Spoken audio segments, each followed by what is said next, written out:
बिस्मिल्लाहिर्रहमानिर्रहीम। अस्सलामु अलैकुम वरहमतुल्लाहि वबरकातुह। बिटकॉइन का ऑल टाइम हाई क्या होगा? इस मौजूदा कीमत के साथ अगर आगे बिटकॉइन का बुल रन आता है, क्या बुल रन आएगा या नहीं आएगा? ऑल टाइम हाई क्या होगा और कब होगा? आपने इस पर बहुत सारे लोगों की मुख्तलिफ प्रिडिक्शन सुनी होंगी। कोई कह रहा होगा कि बिटकॉइन का ऑल टाइम हाई 1.5 लाख होगा, 1,75,000 होगा, 2 लाख होगा, 2.5 लाख होगा, 5 लाख, 6.5 लाख तक भी जो है ना आपने सुना होगा। लेकिन डाटा हमें क्या बताता है? देखिए, इस बात को यकीनी तौर पे तो कोई नहीं कह सकता कि क्या ऑल टाइम हाई होगा। ये यकीनी कहना तकरीबन नामुमकिन है। लेकिन कुछ इंडिकेटर्स ऐसे होते हैं, कुछ हिसाब किताब ऐसे होते हैं, कुछ चीज़ें ऐसी होती हैं जिनके ज़रिए हम अंदाज़ा लगा सकते हैं कि बिटकॉइन का ऑल टाइम हाई क्या होगा। उन्हीं में से एक चीज़ स्टॉक टू फ्लो मॉडल है, जिसके ऊपर आज हम गुफ्तगू करेंगे और उसके हिसाब से देखेंगे कि ऑल टाइम हाई बिटकॉइन का क्या बन सकता है और कब बन सकता है, इसको भी हम इंशाल्लाह ताला देखेंगे। तो चलते हैं हम अपनी स्क्रीन की तरफ। मेरे सामने इस वक्त स्क्रीन पे बिटकॉइन का स्टॉक टू फ्लो रेशो यहाँ पर खुला हुआ है। सबसे पहले हम इस हवाले से बात कर लेते हैं कि स्टॉक टू फ्लो होता क्या है। स्टॉक टू फ्लो कहते हैं किसी चीज़ का जो एक स्टॉक मौजूद होता है, एक उसकी मिकदार आलमी तौर पे दुनिया में मौजूद होती है और उसमें जो इजाफा हो रहा होता है, इन दोनों का आपस में रेशो बनाना। जैसे इस वक्त मैंने अपने सामने स्क्रीन पे गोल्ड का स्टॉक टू फ्लो रेशो यहाँ पर खोला है। तो यहाँ पे आप देख रहे होंगे कि स्टॉक टू फ्लो रेशो हमें नज़र आ रहा है कि ये नीचे जा रहा है, यहाँ से ये जो है ना इस तरीके से नीचे गया है और फिर यहाँ से मुड़ के वापस स्टॉक टू फ्लो रेशो ऊपर गया। तो ये हमें क्या बताता है कि जिस वक्त का जिन सालों का 2010 से लेके 2023 तक का ये हिसाब है, तो 2010 से लेके 2023 के दरमियान जो गोल्ड की मिकदार थी वो और गोल्ड की मजीद जो सप्लाई आ रही थी, वो इन दोनों का आपस में रेशो क्या था। स्टॉक टू फ्लो रेशो ये जितना कम हो, यानी जितना नीचे की तरफ हो, उतनी चीज की प्राइस का नीचे की तरफ जाने की तवक्को उसकी ज्यादा होती है और जितना इसका रुख ऊपर की जानिब हो, ये जितना ज्यादा हो उतनी प्राइस ऊपर की जानिब जाती है।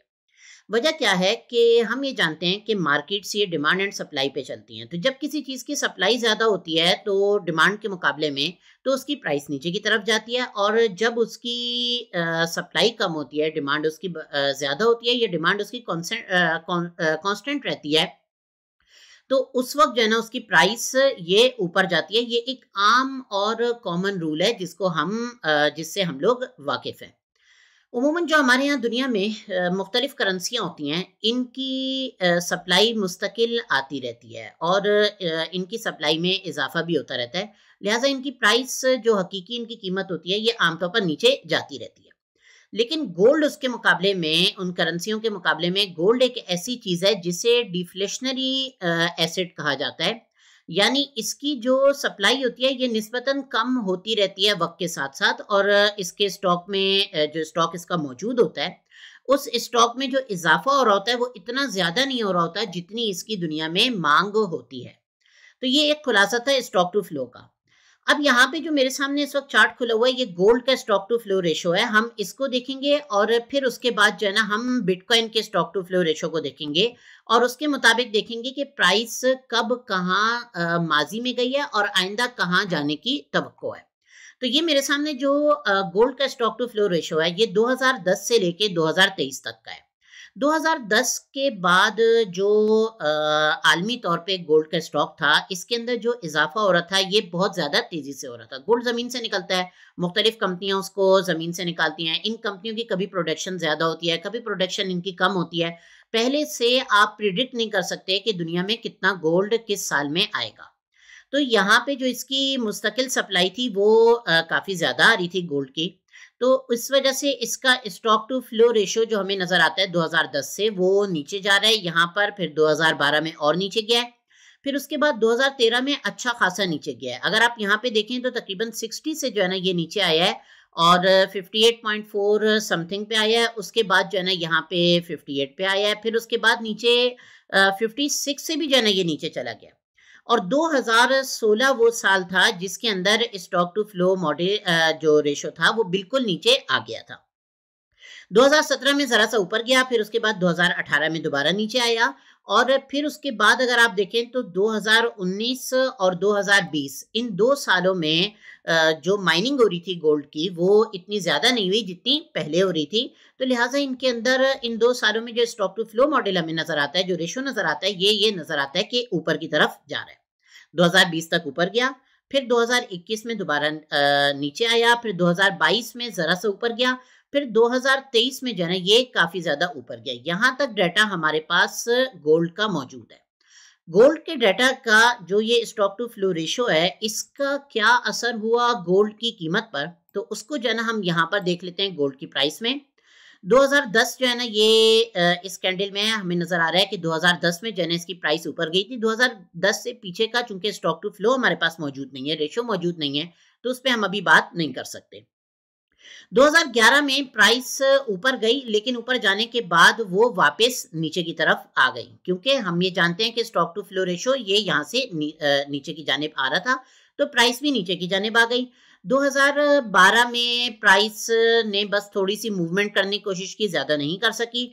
2013, 2014 और यहाँ पर 2015, ये 2015 के जो है ना मतलब साल तक ये मुस्तकिल चूंकि स्टॉक टू फ्लो रेशो जो है ना यहाँ पर नीचे आ रहा था, लिहाजा प्राइस भी जो है ना हमें गोल्ड की नजर आती है कि इन 3 सालों में लगातार नीचे आई है प्राइस। उसके बाद अगला साल है 2016 का, और 2016 से आगे 17 का। तो 16 से आगे जो 17 का साल है, ये इसमें जो है ना प्राइस ऊपर गई है। फिर उसके बाद 17 से जो 18 का साल है, इसके अंदर प्राइस नीचे की जानिब आई है। तो हम यहाँ पर देखते हैं तो हमें नजर आता है कि देखें यहाँ पे इसके अंदर जो है ना जरा प्राइस ऊपर जाने की कोशिश उसने की थी। जाहिर है दुनिया में बहुत सी चीजें के साथ काम कर रही होती है, लेकिन वो प्राइस इसमें नीचे ही आई थी 2016 में। 2016 से 17 में प्राइस ऊपर गई है, और उसके बाद 18 में दोबारा रेड कैंडल बनी है। उसके बाद आगे देखें कि 2018 से 19 और 2020 तक जो है ना ये प्राइस जो है ना हमें यहाँ से स्टॉक टू फ्लो रेशो ऊपर जाता हुआ नजर आता है, तो प्राइस भी जो है ना हमें यहाँ से ऊपर जाती हुई नजर आ रही है। 2020 के बाद 2021 में हमें रेशो जो है ना नीचे जाता हुआ नजर आता है। 2022 में भी बस थोड़ा सा जो है ना उसके अंदर तब्दीली आई है, तो हमें यहाँ भी नजर आता है कि रेड कैंडल बनी है, और उसके बाद एक ग्रीन रेड की जो है ना बिल्कुल मिलती जुलती कैंडल बनी है, जो आखिर में रेड हुई है बेशक, लेकिन उसमें ज्यादा नेगेटिविटी नहीं थी। और फिर उसके बाद 2022 से 2023 में जो है ना हमें रेशो ऊपर जाता हुआ नजर आता है, और यहाँ पे हमें इधर भी कैंडल ग्रीन नजर आती है। मैं गोल्ड की बात क्यों कर रहा हूं, हम तो बिटकॉइन की बात करने बैठे थे ना। हम तो ये गुफ्तगू करने लगे थे कि बिटकॉइन का स्टॉक टू फ्लो रेशो क्या है और इसका बुल रन क्या हो सकता है, तो मैं यहाँ पे गोल्ड की बात क्यों कर रहा हूँ। देखें गोल्ड इस वक्त, बल्कि इस वक्त क्या, गुज़श्ता कोई 70-75 सालों से गोल्ड का जो स्टेटस है वो एक रिजर्व का स्टेटस है। अमेरिका ने फोर्ट नॉक्स के अंदर गोल्ड रखा हुआ है, और बहुत बड़े पैमाने पे हजारों टन के हिसाब से जो है ना गोल्ड वहां पे रखा हुआ है। गालिबन 8000 टन जो है ना वहां पर गोल्ड रखा हुआ है, और ये एक रिजर्व है उनका जो उनके पास बतौर रिजर्व के रखा हुआ है। हम ये बात जानते हैं कि गुज़श्ता दिनों जो ट्रंप ने एग्जेक्टिव ऑर्डर पास किया था, उसके मुताबिक अब बिटकॉइन जो है ना वो अमेरिकन रिजर्व का हिस्सा है। अगरचे उसके अंदर साथ में ये भी था कि हम इसको खरीदेंगे नहीं वगैरह वगैरह, वो बाद में उसमें तब्दीली आ जाएगी नहीं आएगी, हम जो है ना इस बात को नहीं जानते। लेकिन बिटकॉइन जो है ना वो अब अमेरिकन रिजर्व का हिस्सा है, और इसकी इब्तिदा हुई है। अभी इसके ऊपर बिल भी पेश होगा कांग्रेस में, उस पर गुफ्तगू भी होगी। हो सकता है ये प्रॉपर जो है ना रिजर्व का हिस्सा बन जाए, हो सकता है रिजर्व का हिस्सा नहीं बने। सारी चीजों के इम्कानात अभी बेशक मौजूद है, लेकिन मौजूदा सिचुएशन क्या है कि ये रिजर्व का हिस्सा एग्जेक्टिव ऑर्डर के जरिए बन चुका है। तो जिस तरीके से गोल्ड की मूवमेंट है उससे कुछ मिलती जुलती मूवमेंट जो है ना वो हमें बीटीसी के अंदर नजर आनी चाहिए।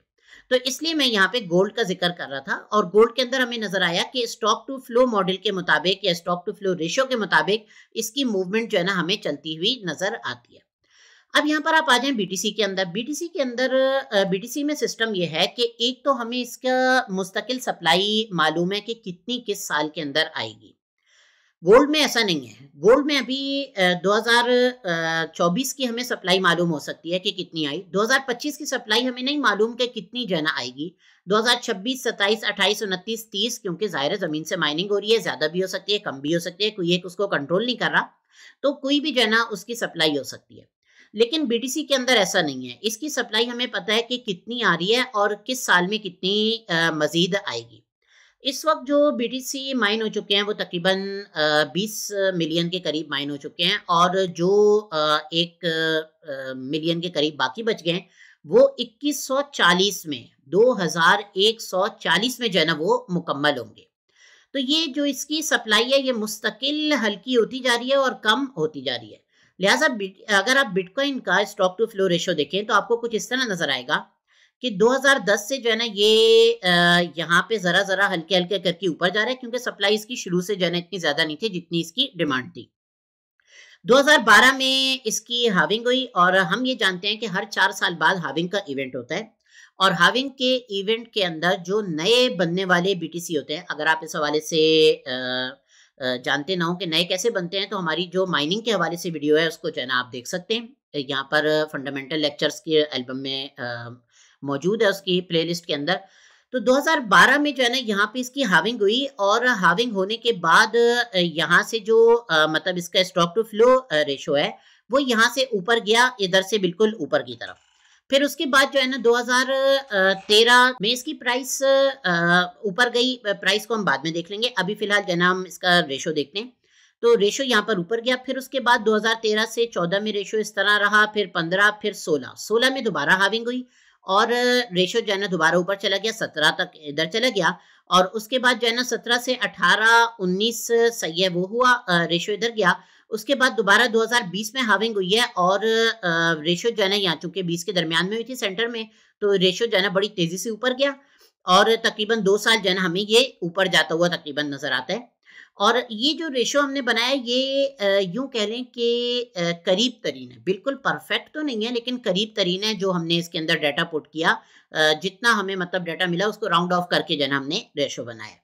तो 2021 से 23 में जो है ना फिर इस तरीके से चली है, फिर उसके बाद 2024 में जो है ना इसकी हार्विंग हुई है पिछले साल, और अभी जो इसका रेशो है वो मुस्तकिल जो है ना यहाँ से सीध में ऊपर जा रहा है।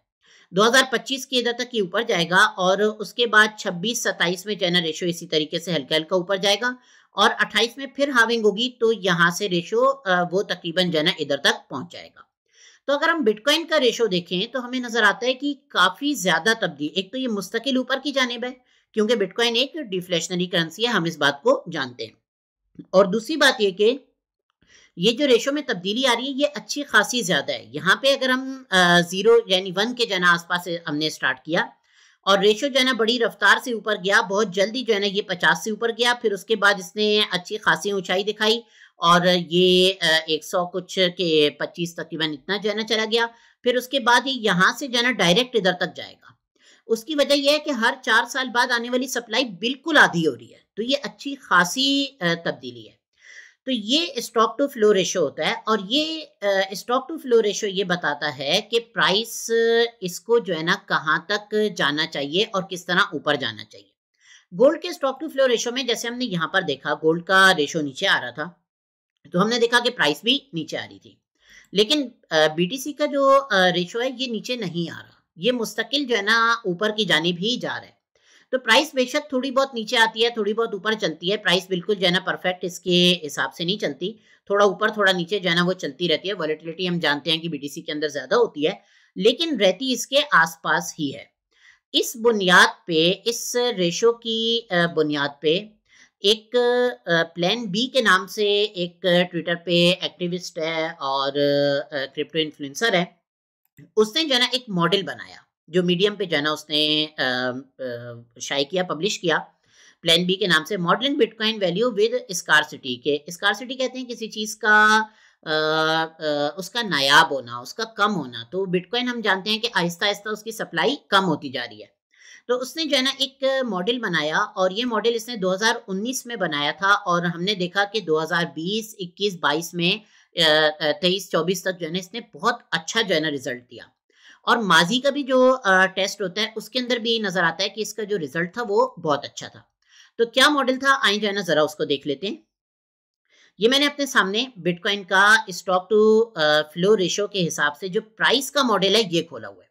ये तो रेशो था इसका, स्टॉक टू फ्लो रेशो, और उसने इस स्टॉक टू फ्लो रेशो को प्राइस चार्ट के ऊपर लगाया है और इससे अंदाजा लगाने की कोशिश की है कि बिटकॉइन की प्राइस कब कहाँ पे है और कहाँ पे वो जा सकती है। अब यहाँ से अगर आप देखें तो 2010 के जो है ना बिल्कुल शुरू में जो है ना उसने यहाँ से जो उसका रेशो है वो उठाया है। और बिटकॉइन की प्राइस को अगर आप देखें, फिलहाल हम इसके जो है ना कलर पे गुफ्तगू नहीं करते, बिटकॉइन की प्राइस को अगर आप देखें तो ये इस रेशो की लाइन से ऊपर गई है, फिर लाइन के बिल्कुल पास आई है, फिर ये दोबारा प्राइस ऊपर गई है, फिर ये लाइन के पास आई है, फिर ये लाइन के साथ चलती रही है, फिर उसके ऊपर गई है, फिर ये लाइन के पास आई है, फिर यहाँ से ऊपर गई है, फिर उसके बाद जो है ना यहाँ पे लाइन के नीचे गई है और फिर दोबारा ये लाइन को इसने टच किया। और अभी इस वक्त अगर आप देखें तो ये प्राइस इस लाइन के आसपास चल रही है। और ये लाइन जो है ये लाइन बताती है कि स्टॉक टू फ्लो रेशो के हिसाब से बिटकॉइन की प्राइस क्या होनी चाहिए। यहाँ पे इसने मुख्तलिफ वो कलर्स दिए हुए हैं कि किस वक्त जितने मतलब दिन बाकी होंगे हाविंग में उसके हिसाब से जो है इसका कलर तब्दील होता रहता है। हम उन कलर पे इस वक्त गुफ्तगू नहीं कर रहे हैं, हम सिर्फ इस प्राइस को देख रहे हैं कि प्राइस कहाँ तक नीचे जा रही है। मैंने जैसे कहा था कि बिटकॉइन के अंदर वॉलेटिलिटी ज्यादा होती है, तो इस वजह से ये ऊपर भी ज्यादा जाती है इसकी प्राइस, और इसकी प्राइस नीचे भी ज्यादा जाती है। माजी जो हमें नजर आता है वो माजी हमें ये बताता है कि इसकी प्राइस इस लाइन के आसपास ही रही है। मिसाल के तौर पर अगर हम देखें कि यहाँ पे स्टॉक टू फ्लो जो है ना ये बताता था कि 1024 जो है ना प्राइस होनी चाहिए, और प्राइस जो है ना उस दिन थी 1194, 1200 के मतलब बिल्कुल 1200 के करीब थी। तो ये प्राइस इसके आसपास रही है, ऊपर भी गई है बेशक। जब जो है ना ये रुकता है और मतलब सीधा होना शुरू होता है तो उस वक्त प्राइस हम देखते हैं कि ज्यादातर वो ऊपर की जानिब जारी होती है। तो यहाँ पे हमें नजर आता है कि प्राइस तकरीबन 19,000 पे गई हुई थी और स्टॉक टू फ्लो मॉडल जो है ना ये बता रहा था कि प्राइस 3,000 के आसपास होनी चाहिए। फिर उसके बाद ये मुस्तकिल चलता रहा, प्राइस नीचे आ गई इसके जो है ना बिल्कुल आसपास, इससे जरा सी नीचे भी आ गई। फिर उसके बाद यहाँ पे जो 2020 में जो हाविंग हुई थी, यानी जब ये मॉडल बन चुका था और ये मॉडल टेस्टिंग में आ रहा था कि आगे इसका क्या रिजल्ट निकलता है, तो ये हाविंग हुई और हाविंग के बाद यहाँ से जो ये रेशो है ये मुस्तकिल ऊपर की जानिब गया, ये जो मॉडल है ये मुस्तकिल ऊपर की जानिब गया, प्राइस ऊपर जाना शुरू हुई। और यहाँ पे जो है ना हमने देखा कि प्राइस 18,000 और 20,000 से ऊपर गई, जो उसका पिछला ऑल टाइम हाई था उससे ऊपर जो है ना प्राइस निकली। रेशियो उस वक्त ये कह रहा था कि प्राइस को नीचे होना चाहिए, 10,400 पे होना चाहिए, लेकिन बिटकॉइन की प्राइस उस रेशियो से काफी ज्यादा ऊपर थी। ये 2020 के आखिर की बात हो रही है, जिसके बाद 2021 के अंदर हमने एक ऑल टाइम हाई देखा। तो यहाँ पे 2021 में जब रेशियो यहाँ पे खड़ा था, तकरीबन मॉडल जो है ना वो कह रहा था कि इधर प्राइस होनी चाहिए, तो उस वक्त जो प्राइस मौजूद थी वो 58,000 बल्कि 69,000 तक जो है ना वो हाई गई थी। पहले यहाँ पे गई और फिर उसके बाद यहाँ पे 69,000 तक ये हाई गई थी।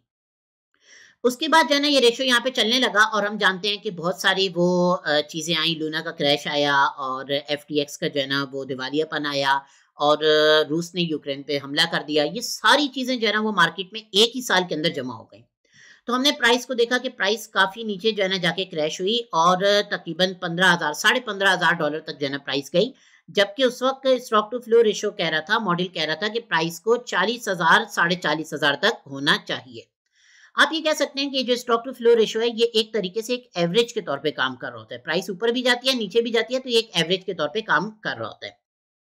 फिर उसके बाद जो है ना यहाँ पे हमने देखा कि प्राइस वापस जो है ना 2024 में आई ऊपर की जानिब और इसको जो है ना पार करती हुई ऊपर आ गई दोबारा 69,000, बल्कि उससे भी आगे 73-74,000 तक जो है ना प्राइस आ गई।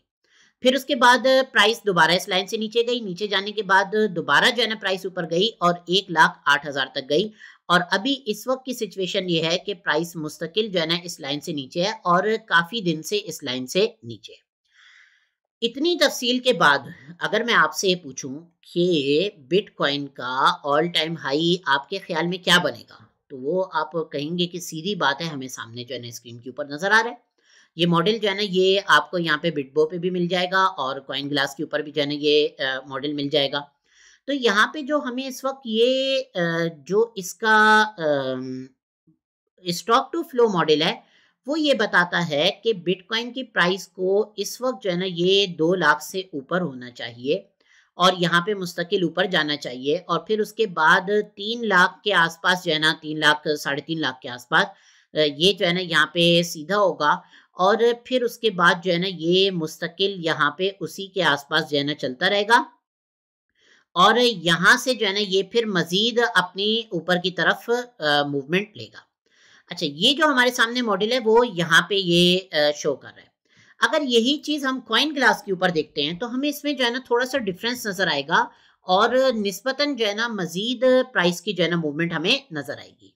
हम कॉइन ग्लास पे जाते हैं यहाँ पे डाटा में और डाटा में जो है यहाँ पे हम देखते हैं कि स्टॉक टू फ्लो मॉडल जो है ना इन्होंने यहाँ पर दिया होता है।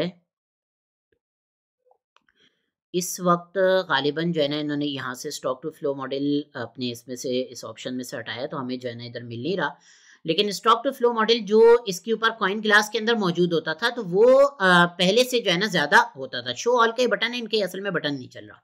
और ये इस पे जब आप जाएँ तो डायरेक्ट मैकडी पे पहुँच जाते हैं, मज़ीद जो है ना चीज़ें आपके सामने नहीं आती। तो अगर हम इस मॉडल को यहाँ पर भी ले लें तो ये 3.5 लाख से जो है ना ऊपर कहता है कि इस वक़्त इसकी प्राइस होनी चाहिए। अब आप इस वक़्त देखिए कि प्राइस तो है नीचे, यहाँ से प्राइस अगर मूव करती है और ऊपर जाती है, ज़ाहिर है सीधी तो कभी भी प्राइस ऊपर नहीं जाती। ये जो है ना थोड़ी-सी मूव करते हुए यहाँ पे ऊपर अगर जाती है, तो प्राइस कहाँ तक पहुँचेगी? तकरीबन जो है ना वो 3 लाख को जो है ना वो प्राइस इसके हिसाब से क्रॉस करेगी।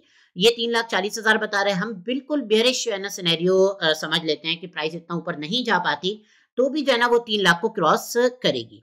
और ये काम जो है कब होना चाहिए? ये काम होना चाहिए 2025 के जून और जुलाई के जो है ना आस-पास ये काम होना चाहिए। लेकिन चूँकि प्राइस अभी इस वक़्त अप्रैल चल रहा है और अप्रैल में जो है ना प्राइस अच्छी खासी नीचे है और यहाँ से इसको मूवमेंट करते हुए काफ़ी टाइम लगेगा, थोड़ी ऊपर जाएगी, थोड़ी नीचे आएगी, फिर थोड़ी ऊपर जाएगी। तो ये बिल्कुल मुमकिन है कि ये काम हो तकरीबन सितंबर, अक्टूबर, नवंबर के जो है ना आस-पास ये काम हो कि प्राइस इसको क्रॉस करे। इसको क्रॉस करके प्राइस क्या वाक़ई जो है ना ऊपर जाएगी ये जो 1 मिलियन का जो वो है यानी 10 लाख का क्या प्राइस जो है ना यहाँ तक भी जाएगी कि नहीं जाएगी? इस बात को अभी हम नहीं कह सकते कि कितना जो है ना ऊपर की तरफ क्रॉस करेगी। अगर हम माज़ी में देखें तो हमें नज़र आता है कि प्राइस ज़्यादातर ऊपर की जानिब है, नीचे की जानिब गई ही नहीं है। तो ये मुस्तकिल ऊपर की जानिब चली है, चली है, चली है, चली है और अगर अभी हम देखें तो हमें नज़र आता है कि प्राइस नीचे की जानिब आई है। तो एन मुमकिन है कि यहाँ से प्राइस इसको जो है ना टच करके दोबारा इधर इसके नीचे की जानिब आ जाए और फिर नीचे की जानिब आके जो है ना ये मुस्तकिल चलती रहे और अगले वाले उसमें जो है ना ये यहाँ से ऊपर की जानिब जाए तो ये बिल्कुल मुमकिन है।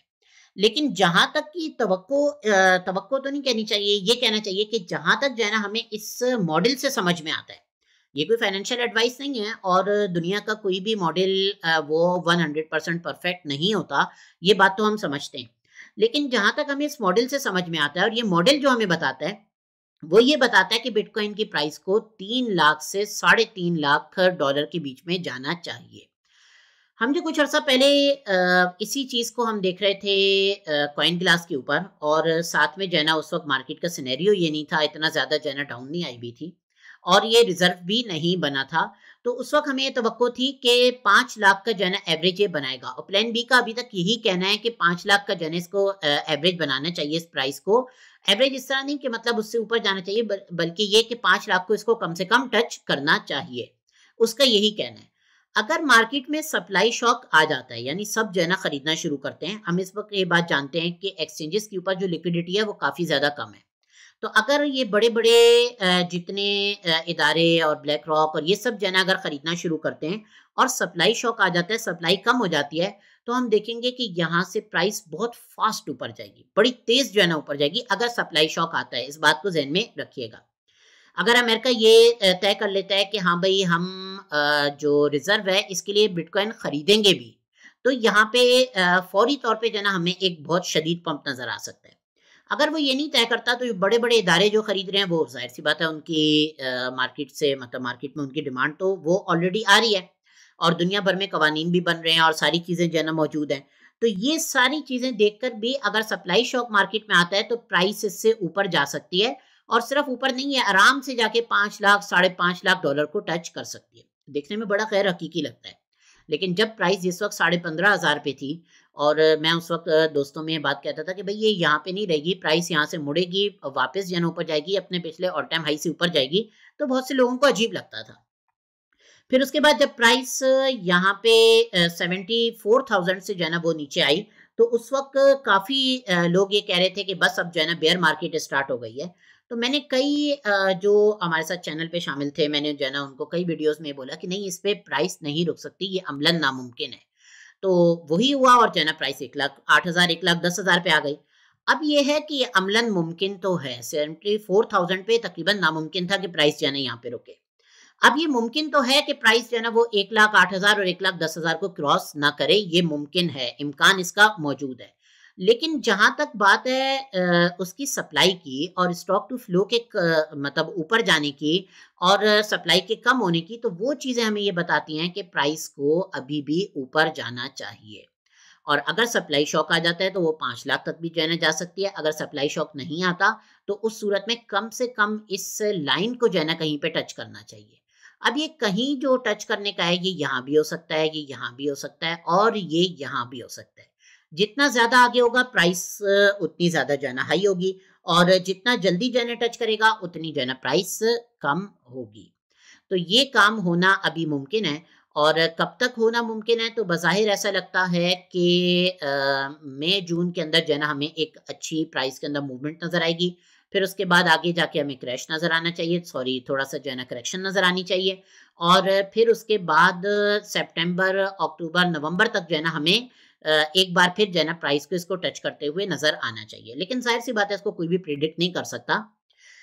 बिटकॉइन चूंकि अब एक रिजर्व के तौर पे आ गया, नंबर एक, और नंबर दो ये कि पहले इसके अंदर जो मार्केट कैप था, जो पैसा था, वो इतना ज्यादा नहीं था। अब इसके अंदर पैसा काफी ज्यादा आ गया, तो इसकी मूवमेंट स्लो होनी चाहिए, और मूवमेंट इसकी वाकई स्लो है। और हम गुज़श्ता कुछ दिनों से इसकी मूवमेंट देख रहे हैं कि वो मुस्तकिल वैसी नहीं है जैसे इसकी पहले रहती थी। ये एक एक दिन में जो है ना 20-20% भी जो है ना गिर जाता था, ये 15%, 10% एक दिन में बड़ी आसानी से गिर जाता था। अब इतनी ज्यादा मूवमेंट बड़ी मुश्किल से होती है। 10% के लिए हमें 4-4, 5-5 दिन जो है ना इसका इंतजार करना पड़ता है, बाज़ औक़ात पूरा महीना इंतजार करना पड़ जाता है। उसकी वजह यह है कि अब इसमें पैसा ज्यादा आ गया, और इसमें बहुत बड़े पैमाने पे लोग आ गए हैं। ईटीएफ में ये आ गया है, वहां से सेलिंग प्रेशर आता है, बाइंग प्रेशर आता है, ये सारी चीजें इसके अंदर जमा होती हैं। तो इस वजह से जो इसका टाइम पीरियड है ये थोड़ा ज्यादा खिंच सकता है। वैसे नॉर्मल जो साइकिल होता है बिटकॉइन का, वो 4 साल का होता है। जिस साल हाविंग होती है उस साल हाविंग के 4-5-6 महीने के बाद जो है ना प्राइस ऊपर जाना शुरू होती है। तकरीबन 1 साल ऐसा होता है जिसमें प्राइस ऊपर जाती है, बीच में दरमियान में जो है ना नीचे भी आती है, लेकिन फिर दोबारा ऊपर जाती है। फिर उसके बाद 1 साल ऐसा होता है जिसके अंदर पूरी बेयर मार्केट होती है, प्राइस बिल्कुल डाउन चली जाती है। फिर उसके बाद 2 साल ऐसे होते हैं जिसमें प्राइस अपने आप को रिकवर करती है और दरमियान में चलती रहती है। ये इसका आम साइकिल है। लेकिन अब रिजर्व के उसमें आने के बाद और इतना ज्यादा मार्केट कैप आने के बाद ऐन मुमकिन है कि इसका साइकिल थोड़ा तब्दील हो जाए और इसकी रफ्तार थोड़ी हल्की हो जाए, और ये इस तरीके से चलना शुरू हो जाए जिस तरीके से गोल्ड चल रहा है। कि गोल्ड को अगर आप देखें तो आपको ये नजर आएगा, यहाँ पे हम इसको काफी 1970 से जाना निकाल लेते हैं, तो आपको ये नजर आएगा कि गोल्ड यहाँ से ऊपर गया था, और फिर उसके बाद यहाँ तक जो है ना ऊपर गया, फिर उसके बाद नीचे आया, फिर उसके बाद कई साल जो है ना ये एक रेंज के अंदर चलता रहा, कई साल। और फिर यहाँ से जब ऊपर जाना शुरू हुआ है तो कई साल लगातार ये ऊपर जाता रहा। फिर ये नीचे आना शुरू हुआ है, तो एक साथ जो है ना वो ये कई साल जो है ना 3 साल बाकायदा नीचे आना शुरू हुआ। फिर उसके बाद ये 2 साल ऊपर गया है, फिर नीचे, फिर इधर आया है। फिर अगर आप देखें तो अभी ये लगातार 3 सालों से ऊपर जा रहा है। तो बिटकॉइन की भी प्राइस आहिस्ता आहिस्ता आहिस्ता आहिस्ता, जाहिर है अभी तो इतना नहीं होगी क्योंकि इतना अमाउंट अभी इसमें नहीं मौजूद है जितना गोल्ड में मौजूद है, लेकिन आहिस्ता आहिस्ता जो है ना बिटकॉइन की प्राइस भी इसी तरीके से, उसकी रफ्तार भी कम होती रहेगी। एक चीज जो आखिर में मैं जिक्र करूं, देखें गोल्ड की जो दुनिया में सप्लाई है वो ज्यादातर लॉक है। मुख्तलिफ ममालिक ने अपने पास महफूज करके रखा हुआ है, जैसे अमेरिका ने फोर्ट नॉक्स में रखा हुआ है, तो ज्यादातर वो लॉक है। मजीद जो सप्लाई आती है वो मार्केट में ट्रेड होती है, और वो जाके लॉक तो नहीं होती, लेकिन किसी हद तक जो है ना वो मुख्तलिफ जो बड़े इदारे होते हैं और फंड्स वगैरह होते हैं वो आहिस्ता आहिस्ता जन उसको उठाते हैं। यही मामला बिटकॉइन के अंदर भी मौजूद है। बिटकॉइन की जो सप्लाई मौजूद है, ये सप्लाई जो ज़्यादातर है ये एक्सचेंजेस से बाहर वॉलेट के अंदर है। लेकिन ये इतनी मजबूत लॉक नहीं है कि वहां से निकल नहीं सके। फोर्ट नॉक्स से गोल्ड नहीं निकल सकता, लेकिन ये इतनी मजबूत रुकी हुई नहीं है। इस वजह से इसकी वॉलेटिलिटी निस्बतन उसके ज्यादा होती है। अलबत्ता ये ज़रूर है कि जो एक्सचेंजेस के ऊपर मौजूद है वो एक बहुत कम सप्लाई मौजूद है, और अगर मुस्तकिल बाइंग प्रेशर आता रहता है, डिमांड मुस्तकिल आती रहती है, तो वो सप्लाई बहुत जल्दी वहाँ से ख़त्म हो जाएगी और सप्लाई शॉक हम देख सकते हैं। कोई चीज़ भी यकीनी नहीं है। अपनी स्ट्रेटजी जो बनाई जाती है वो रिस्क मैनेजमेंट के साथ बनाई जाती है, सारी चीज़ों को देख कर बनाई जाती है। और ये जो वीडियो है ये एक एजुकेशनल एक्टिविटी है, कोई फाइनेंशियल मशवरा नहीं है। जो चीज़ हमें नज़र आ रही है इस वक़्त, उस चीज़ पे जनाब ने बात की है कि ये मॉडल क्या होता है और हम इसको कैसे इस्तेमाल करते हैं। अस्सलामु अलैकुम व रहमतुल्लाहि व बरकातहू।